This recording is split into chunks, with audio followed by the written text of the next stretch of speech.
দাদা আজকে 2 বছর ধরে আমরা এয়ারটেল আন্ডারে পিসিএল এর মধ্যে বিদ্যুৎ দপ্তর আমরা কাজ করতেছি।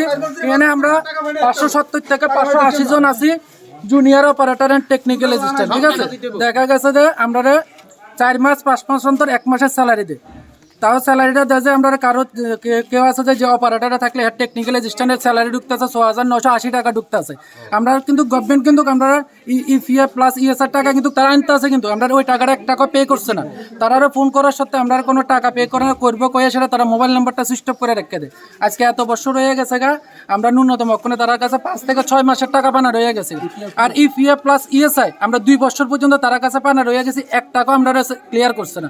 তো আমরা মিডিয়ার মাধ্যমে জানতাম মানে তার কাছে একটাই দাবি থাকবো যাতে আমরা স্যালারিটা যাতে তারা ইমিডিয়েটলি এই সপ্তাহের মধ্যে আমরা তারা 5 থেকে 6 দিনের সময় দেবো, 1 সপ্তাহের মধ্যে আমরা যাতে ইপিএফ ইএসআই স্যালারি ক্লিয়ার করে, নাহলে আমরা এর থেকে বড় আন্দোলনে যাচ্ছি।